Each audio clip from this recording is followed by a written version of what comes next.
Hey, what's up? Welcome back to the Project Freelance podcast. My name is Kay. I am a freelance videographer, photographer, drone pilot. I do a lot of things, but I'm in the drone world. And this week on the podcast, we are talking about drone insurance, the importance of it, who offers it, and we're actually speaking to the company Skywatch.ai.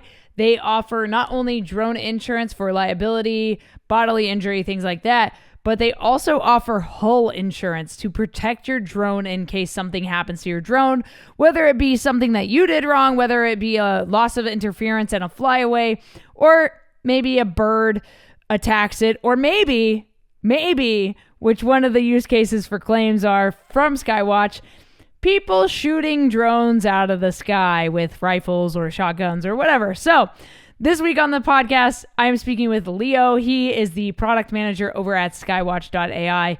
Very excited to chat with him. If you guys are drone pilots yourselves and you are looking for insurance that will keep you covered and will cover your drone, highly recommend Skywatch. I have been using them for about a year now. I just moved over to the monthly plan because I am at a point where I was growing my business more and more, and I'm doing more corporate work, and I definitely would like to have my drone covered itself. So I went and upgraded from the hourly plan, which you can just do per flight, and I've actually switched over to the monthly plan. We'll probably eventually move over to the annual plan because then you get further discounts, things like that. But we'll talk about the pricing breakdown a bit later in the episode. Additionally, down in the description before we get started, if you guys are trying to pass your Part 107 exam, I have an affiliate link to Drone Pilot Ground School. They actually have an online course that will help you pass that exam by helping you study. And it's broken down into like coursework. So, there's like different sections that you can go through. It's absolutely amazing. That's what I use to pass my Part 107 exam. Additionally, down in the description, there is there are a few affiliate links to products I recommend, but also a link to sign up to Skywatch and get started with your drone insurance policy there. It obviously helps me out because it is an affiliate link. But if you guys want to support the podcast, support me, and if you do need insurance, Skywatch is a great place to get started. Definitely check that out and enjoy this episode. I will talk to you guys on the other side. And if you are looking for drone jobs, there are a bunch of links down in the description to different Facebook groups that I use to get drone jobs in my area, as well as obviously Upwork is great, but there's a couple different links down in the description I highly recommend you checking out. But for now, let's get into this episode. Leo, welcome to Project Freelance. Please introduce yourself and what you do over at Skywatch. Thanks for having me, Kay. My name is Leo Arnan. I'm a product manager at Skywatch Insurance. I've been around the company for almost 4 years at this point, and I work managing our Skywatch app, which offers on-demand drone insurance, as well as our general program. We offer drone insurance in different variations, matching pretty much every type of need, starting from someone doing freelance and starting off, all the way to up to drone light shows with like 500 drones, and of course anything in between. So in my years in the company, I've had the opportunity to speak with people from all realms in the industry, and I'm really excited to talk about it and go over any questions or share some feedback from our experience. Fantastic. So I want to start like at the beginning. How did you first get involved with, first of all, in the drone space? And then like, what made you want to go into like the insurance side of things? What led you to Skywatch? So specifically in my case, it kind of lined up in the stars. I had no prior experience in insurance, but the company as a whole really caught my interest. The fact that we were focusing on all these very niche places in the market for insurance, because back in 2018, drone insurance wasn't that big of a thing. So the company really took a gamble, and they saw a vision, which pretty much came true, that the industry was gonna keep ascending and evolving throughout the years. And today we actually see that there's millions of active drones, registered drones in the U.S. market. So luckily it was a good gamble by our founders. Yeah. Wow, that's wild. I mean, I joke about it all the time as somebody that flies drones professionally. Like, I feel like there's probably, thousands, hundreds, if not hundreds of thousands of drones just like sitting on someone's shelf, like collecting dust. And to me, as somebody that flies professionally, like the frustration with like that thought alone, like, because there was a second, like especially during like COVID, when everyone was like, I'm going to buy a drone and blah, blah, blah, blah, and then never did anything with that. Like I talk to people all the time that are like, oh yeah, I have a drone. I've never taken it out of the box. I'm like, what do you mean? Like, go fly. Like, what are you talking about? So it's wild to hear you say like there's millions of just like the perspective of like millions of drones in the US market. I mean, but it's real, and for those that that are, unfamiliar with Skywatch, I would like to have you kind of dive into kind of how you guys started and what allowed you to grow, and like how'd you even get in front of drone pilots, like, you know what I mean, like how did you do like your marketing and things like that? Right. So Skywatch initially, it was funded by our founders around 2018. They came up with a unique algorithm that was able to calculate flight logs from the CSV files. Oh, okay. Figure out the risk analysis for the pilots. So yeah, this was our first feature. Pilots were able to upload the logs, and they would actually they'd get a score. It wouldn't affect their because they'd still be eligible for insurance. But we would give warnings at the beginning. Like if we saw that someone was flying at too high altitudes, too high speeds, even like restricted areas, low battery life. So that was the initial feature that. Interesting. So it like similar to like car insurance, like they monitor things like you can add stuff like how often you're braking, or like, how aggressively you're braking, like, because it kind of tells you your driver behavior. So you guys kind of went a similar route with drone flying, which I think is smart as an insurance company for sure. It is, yeah. That's it goes both ways. I think it's a double-edged sword in a sense. That if a claim occurs, then on one hand it's super easy and convenient to prove like, the date of flight and the exact scenarios. And that makes for a very quick claim process. Mm-hmm. So that's why it's not mandatory to send flight logs for a claim, but we always try to help our users collect them because we know that it's just going to help them get the process done. But then on the other side, if we work with, we've sold millions of policies at this point, thousands and thousands of active users. So there are cases sometimes where the scenario isn't exactly as described on the claim, and that's where flight logs can also be someone's undoing if if the scenario isn't exactly what it was reported. Sure. Wow, that's fascinating. So as far as like the marketing, like when you guys first kind of launched in 2018, like how'd you market the app, the website? Like how'd you guys get this going, really? So, great question. We initially started with on-demand insurance. Again, the industry was still in its like toddler phase at that point. There weren't like in the film and media industry, people were still using the old school cameras. Yeah. Not like today where drones pretty much took over like a very large segmentation of the industry. So on-demand hourly coverage made more sense. So that's where we started. We started with smaller businesses. I remember real estate was like a very big. It's still a very big portion of our clients. Like those like smaller businesses still continue to purchase coverage, but as the technology advanced into drones, we were able to do like more robust, cool things and gather more interesting footage, also high definition ones. Then we saw the need. We spoke with our clients, and we saw the need to purchase longer term coverage and to also cover the drones for physical damage. That's DJI offers, for example, a care package, but not everyone selects that. And today we're seeing a shift. People are buying more drones that are not DJI. So that's why physical damage coverage is also a very important thing. Also, theft in general is something that DJI Fresh doesn't cover. So we saw a need in the industry to expand and offer the coverage and the solutions in more variations, and that's how we grew up.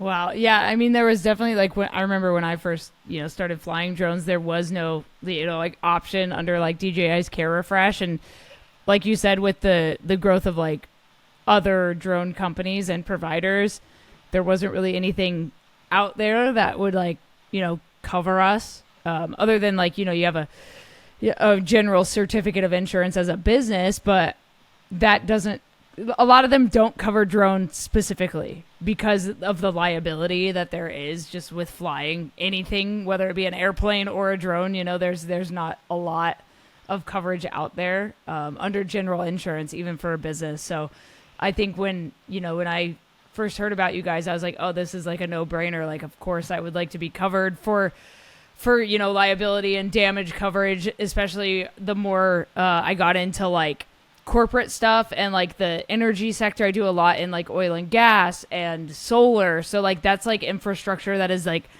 I guess, more delicate, or like the consequences are bigger if you do damage something, right? So Yeah. It was just important for me as somebody that runs a business to not only have like my general certificate of insurance, but also drone insurance. And like for people listening to this episode, if you have the additional insurance on top of your, Part 107 and like any other waivers that you have, whether it be like a nighttime waiver, which like we don't really need anymore as long as you have strobes or whatever, but as long as you have all of your paperwork, but if you also have additional insurance, you are more likely going to get a job over someone else that has like the same caliber of experience but may not have drone insurance. It just makes you look more professional and more like put together. And the fact that you're covering everything, I think brands and companies are way more likely to hire you just because you have that stuff. Yeah, I think you summed that up perfectly. We see that very often actually with new users who are in the process of bids for a project before they actually sign it. Today we're seeing a lot of cases where before they even get the offer, they need to showcase that they have insurance. So I think it definitely makes you stand out as a candidate, but in many places in the industry, it's also at this point pretty much a must that for sure they won't even look at people without insurance just because of everything you just summed up. Exactly. So for you as a product manager, like what does your role look like? What does your day-to-day kind of look like? So again, the industry generally in drones does keep evolving. So we're always up on our toes, speaking with people, finding ways to. There's always things like there's always improvements that we're making, whether it's like UX, UI changes, allowing users to access things easier. Like for example, we just revamped the entire app very recently, based on a lot of feedback to make it as seamless as possible. Same for our policy management on the web. We're also listening and keeping our fingers on the pulse of the industry to see which types of requests that used to require additional underwriting approval. Some cases, for example, drone light shows or spraying drones, these are things that typically require more back and forths. So we're working on ways to refine the process and to gather everything we need and get people an underwriting approval, get them the policy pretty much as soon as possible. Yeah, I've got a couple friends that do like the drone shows all over the U.S., so it's becoming a very like a big part of entertainment now as the technology gets better. And the fact that you guys also offer, coverage for things of that size and caliber, I think is really cool and will, allow those companies that are either growing in that space to make sure that they're covered. Especially, I've got friends that fly on the Vegas Strip for like drone shows. Like obviously the insurance there alone is wild. It's just insane the amount of coverage that you have to have. So if you could like, I don't even know if this is a possibility to even like kind of depict, but if you looked at like the stats for the number of operators recover versus the number of claims, like are you seeing anything interesting within that? Like are you guys getting a lot of claims, or like are people generally pretty like good about not crashing their shit, for lack of a better term? Yeah, that's a great question. So, as our book of business continues to linearly grow, we are seeing more claims, but Sure. that's what insurance is for, Of course. to the best of us, and B, we did expect it because our book of business is growing, so obviously Right. there's more claims going on. We are seeing though a positive trait for newer businesses where it's used to take a new active user like an X amount of time before their first claim, and we're noticing that it's on average almost double that time at this point, meaning that Wow. people are flying safer. Good. It's still though, I think it's also like auto insurance. You can drive your car around for years and you can be, the best driver out there, but there's things, Accidents happen. yeah, Yeah. accidents happen. Sure. Someone else can switch lanes and Right. things outside of your control. We're seeing a lot of that actually. Just now, I took a look at our recent claims from the last week. There's plenty of situations where it's like an area where there's unexpected poor signal and there's a flyaway. We we have an unfortunate amount of cases where a drone gets shot down by someone else. So Shot down like with a gun? like with a rifle. Yeah. Oh my, wait. Okay. No, that's real for sure. I think, the more that drones are being kind of portrayed negatively in the media. Yeah. I mean, we recently had the one that hit one of the water planes in California during the fires. So I did a few podcast episodes about that specific incident because I was like, first of all, what are the details of this? Because we, obviously the news like covered very little about what was going on. So I was like, I need to figure out, like, I need to do a deeper dive into like what happened. So I kind of like researched and kind of found out like everything that happened with that. And then I was like, okay, but who is this drone pilot? Because I was like, if you're flying, I think it was like, I don't know, 2 miles away from his like launch point, which like in California, in LA, like you can't see your drone. Like there's no way you have a line of sight, period. Like if you're that far in that environment, there's just no way. And I was like, so it was most likely had to be like an amateur, like not somebody with their Part 107, just based off of the specific details about what happened. And then I found out, obviously, like the guy got, fined and taken to court and the whole thing because he damaged a plane that was like in the middle of like emergency operations, right? So they took him to court. The guy that was operating the drone was one of the founders of Triarch Games, like a big gaming company, right? And I was like, this guy's just an amateur guy with a drone. Like of course, like that's, but it makes us all look bad as an industry, So it's things like that I think are giving it like a negative light. And so of course people are shooting drones out of the sky. Like that's wild though. That's crazy to hear that like statistic from your perspective. Oh yeah, and then it's the tip of the iceberg. We've had drones attacked by seagulls, by eagles. Oh yeah, I think that's more common. Like my friend Justin, he lives in Hawaii. He's lost 2 drones now, one to a goose and one to some other like seabird.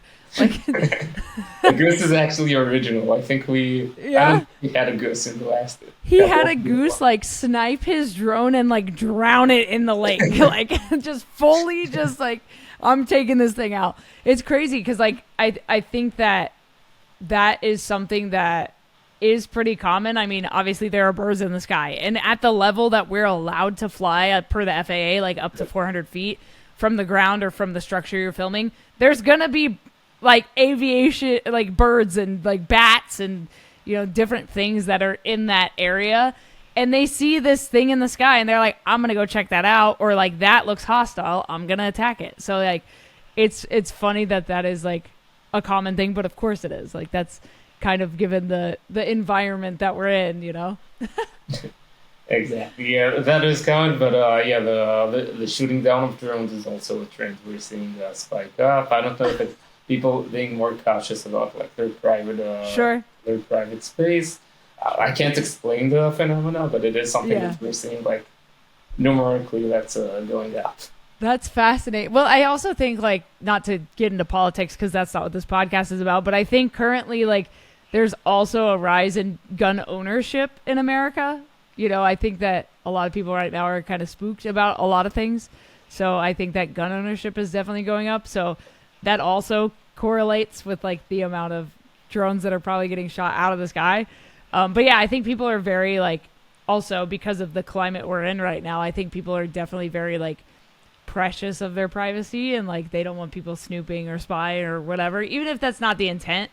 I just think that it makes sense to me as somebody that like, I live in Tennessee. Everybody here, you can't even like flip somebody off on the road because they cut you off, because they'll just like shoot you. You know, it's like we're not in a place where like you can just like do things like casually. You know, everything's like people will see things as being hostile. So that makes sense to me from my perspective, is that your number of claims for shot drones out of the sky is going up.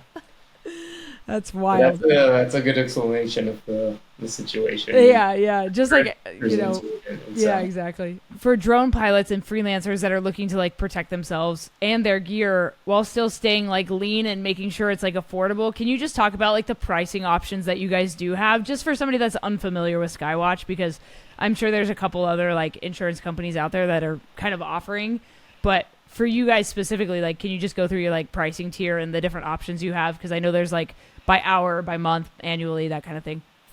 Of course, yeah. So we'll start with the lower amounts. If you're starting out and you're not looking to cover the drone for physical damage, for example, if you're flying like twice, 3 times a month, then we do offer the on-demand coverage, which is for liability purposes exclusively. So third-party liability damage, also a bodily injury to a third party. So it's both for property and for other beings.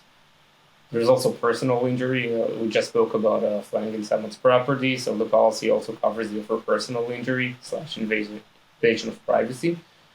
So it's an all-rounded coverage minus physical damage, and this usually starts at around $10 per month, depending on the location. If you're flying by like an open field, so you map out where you fly before you begin, and you'll see a quote based on this. So if you're flying during daytime at an open field, it's gonna cost even like $7-8. But if you're flying in a more densely populated area, like close to a school or a shopping center, then the price can go a bit above $10. This is for a standard $1 million. That's what by far most of our people starting out can go for. Then our longer term policies. So we've got monthly policies with a subscription, which they're great for seasonal pilots, by the way, because some people in this industry only fly for like, I don't know, like 7-8 months. Sure, like wedding, wedding videographers. Yeah. So yeah, exactly. So there's people like weddings where there's like a peak of weddings, and there's also in some areas in the U.S., even because of weather conditions, we see that by the end of the fall, some people have a lapse in coverage. It's completely they're fully aware of the lapse. They want this lapse. Yeah. Usually, lapse in insurance is not a good thing. Sure. But this is the nature of some of our pilots' line of business. So monthly policies. They start at $62 per month. It covers you 24/7 in all U.S. territories that minus FAA restricted areas.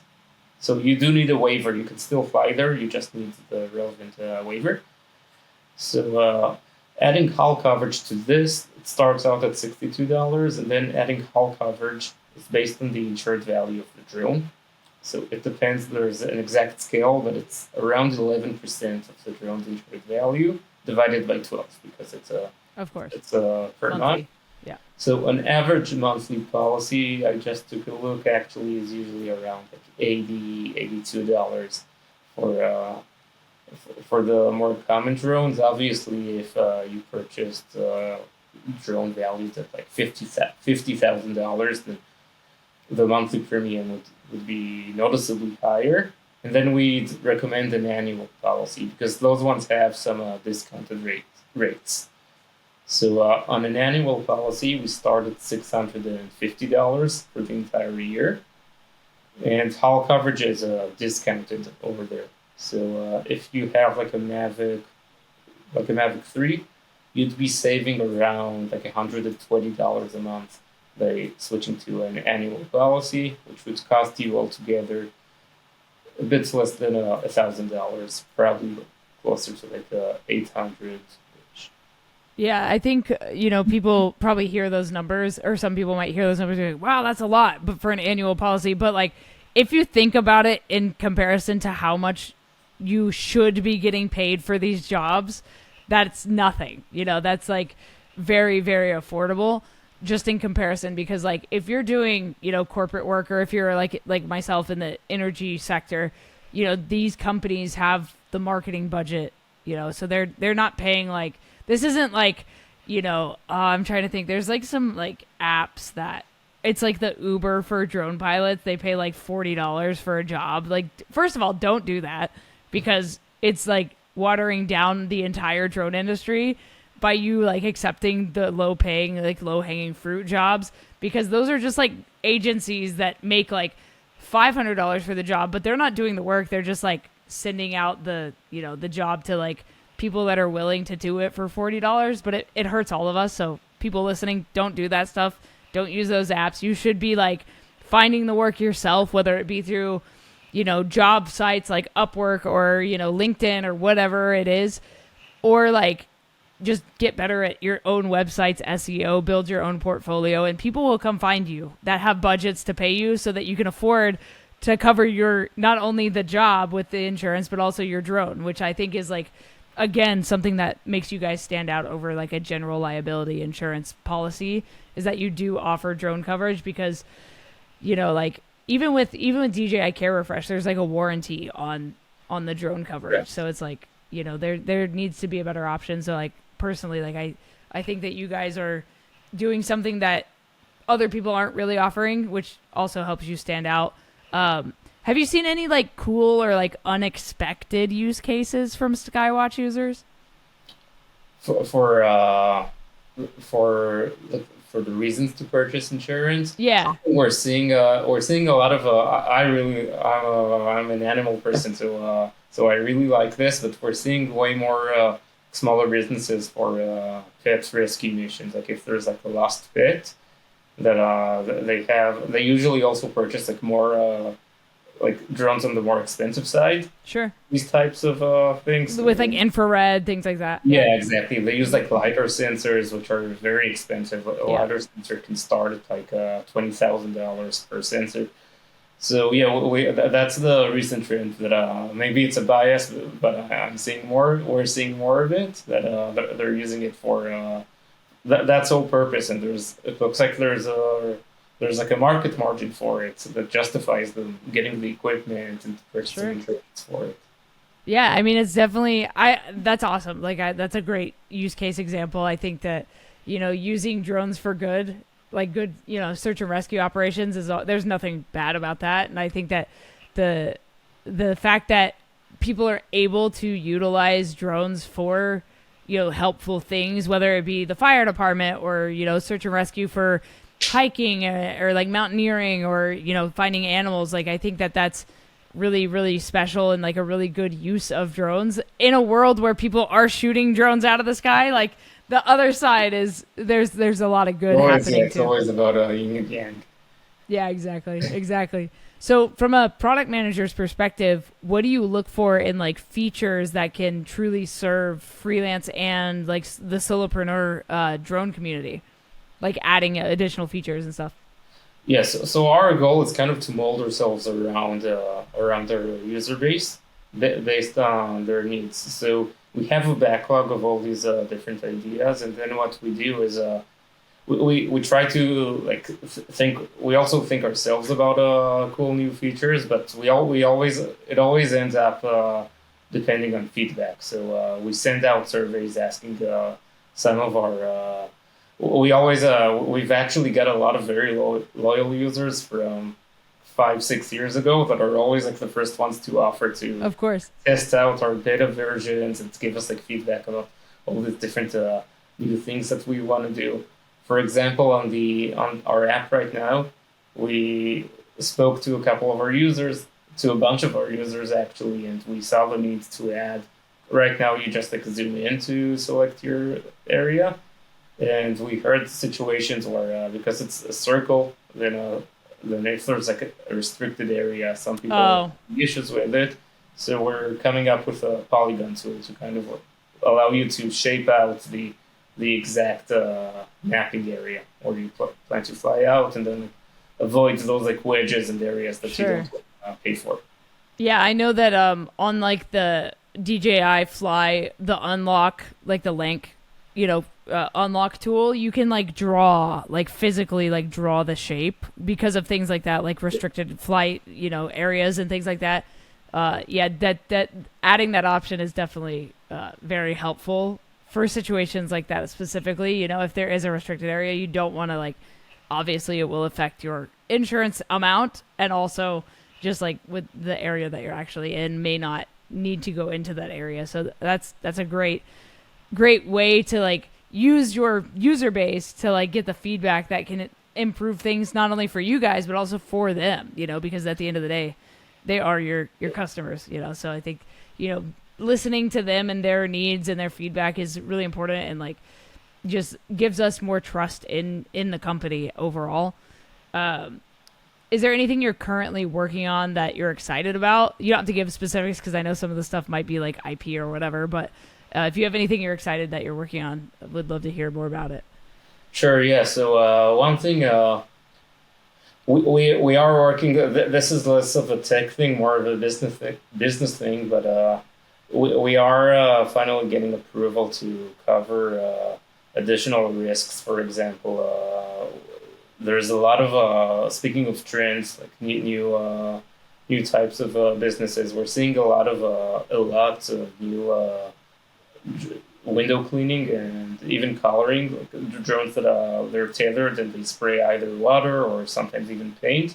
These usually had to go through quite a lot of underwriting pivots, like back and forths to confirm like a bunch of things, and we've came up with an agreement that we're going to add some additional questions. But so on one hand, there's like 2 or 3 more questions on the declaration. Sure. Plus is that all of these people are going to be able to have a seamless process now and purchase insurance on the spot very soon. That's awesome. I love that you guys are like working on that, especially because that is such a niche thing. Like you wouldn't really think like, when you think drones, you're not really thinking of like painting drones, or like the water thing makes sense for like farms and stuff like that. To me makes a bit more like like that seems a bit more common, but no, it's interesting that, that you guys are seeing more of a need for those things and that you're able to, eventually provide insurance for them as well. Where do you see like drone tech and insurance heading in like the next, 5 years? So drone tech, I think that in the speed that we're running through, we're continuously going to see pretty much anything that requires gathering footage that's still not being used with drones. I'm not saying drones will replace it, but I do think that the drones will go hand in hand with pretty much all of it moving forward. We're seeing, like, I can't name names, but we're seeing lots of like studio productions that are all shifting to drone insurance, and tons of content creators who are suddenly pivoting from gathering their footage in one way to purchasing drone insurance. The fact that they come to us kind of signifies to us that they're switching to using drones now. Yeah, definitely. I mean, I know. So I had a Mr. Beast's FPV drone pilot on the show. I competed in the game show that he did, Beast Games, and afterwards I kind of got connected with a couple people within the production, and the whole time I was on set, I was just asking. I kept asking people like, "Who's the drone pilot? Who's the drone pilot?" And they're like, "We can't tell you because in our like contract it basically said like they don't want us to know anybody within production because it might somehow like help you in the games. Like they might slip up and tell you something because you're friends or whatever." So that's why they all wore like masks and stuff on set, was so that we literally couldn't know and get to know these people. But after I was eliminated, they were like way more cool with it. And after the show came out, so ended up finding out who the drone pilot was and reach out to him, and I was asking like, how was that filming that from your perspective as a drone pilot? So I'm sure that they are also covered at the insurance, because Mr. Beast is very like, he definitely like makes sure all of his like P's and Q's are in order because of the scale with which he's doing stuff. And then I film for a space flight media company. So we film rocket launches and, things down at like SpaceX and Starbase in South Texas, and also over in the Space Coast in Florida. And of course, like SpaceX uses drones to film their launches, but also they're using them for like surveillance. So like they don't have fencing up at Starbase in South Texas. They just have posts that say like, do not cross this line. This is our property. But sometimes people are dumb and they decide like, I want to get closer. So instead of sending people out, they will send out a drone with a loudspeaker on it and like say like, hey, you're on the property, get off the property. But as a drone pilot that has insurance, and as somebody that works, with an insurance company, like I can only imagine the cost of their insurance, like to fly around a giant, like combustible rocket ship, like it's the biggest rocket. Starship's the biggest rocket ever built. So, I mean, I'm sure their insurance policy is going to be crazy. Yeah, that's something that I would assume for now would be outside of Skywatch's scope. Of course, sure.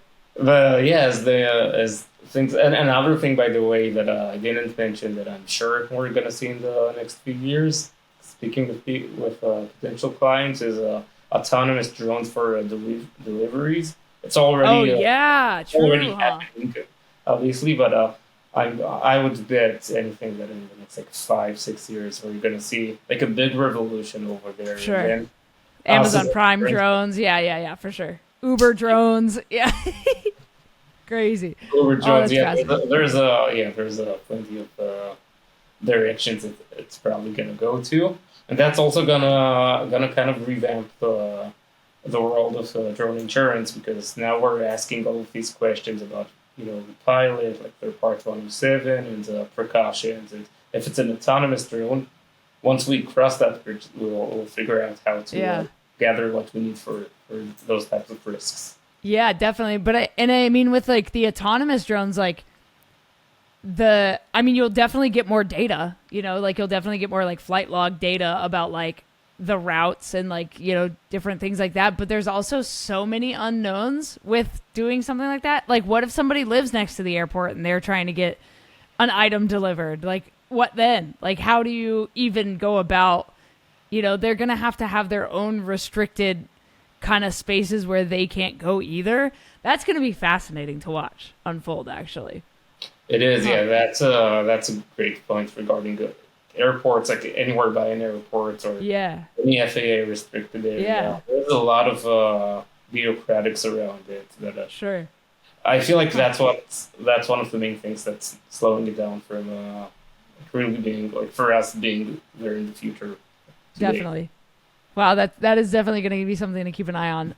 We'll have to do a follow-up in like a few years to see like, what happened with all that. So what is like one mistake that you see freelancers making when it comes to protecting their work or business?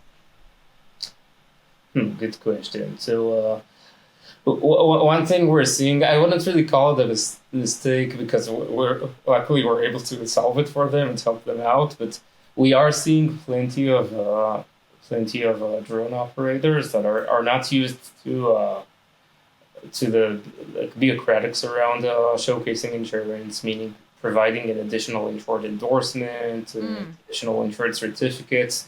So we're seeing lots of people who are, again, most of our users are able to navigate through this, but we're still seeing like everyday couple that have like a shoot going on in 2 hours, and suddenly they realize that they need they're working on it for like a Netflix production, and they need to provide the city of LA like an endorsement. That's something really common for film and media, and then usually it's something that takes a couple of hours to approve, but we've got users who they don't really know the world yet, sure. and then they come running to us like I need this, or I'm gonna lose like a ton of money, and again we make it happen, but It's something that starting out, I would really recommend to speak with your clients and venues, see exactly what they need in advance.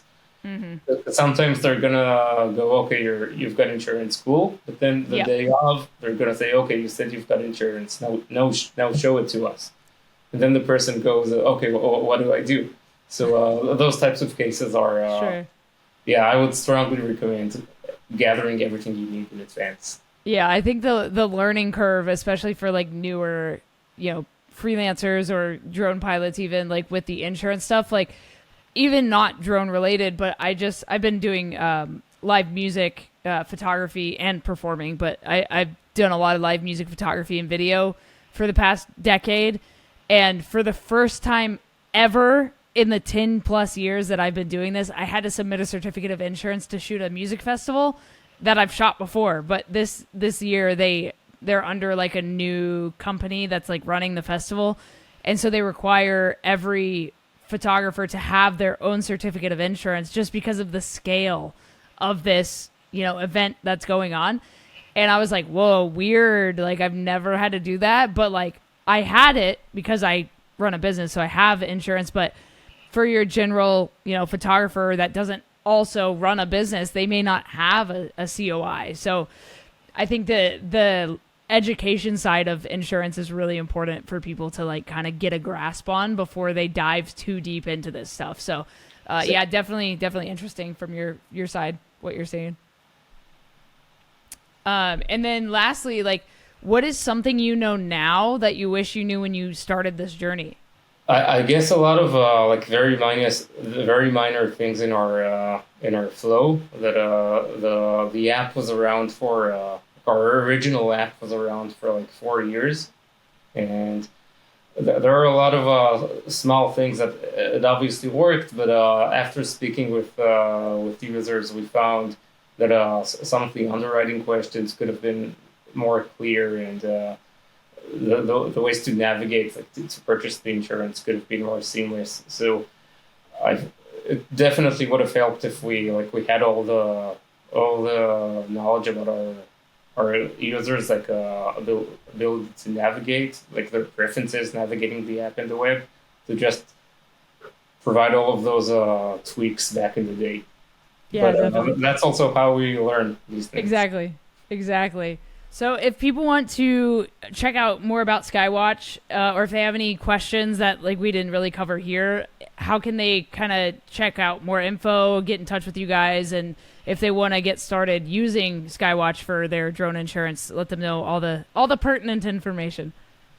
Yeah, definitely. So first of all, everyone's welcome to reach us at support@skywatch.ai. So we've got an excellent team of agents.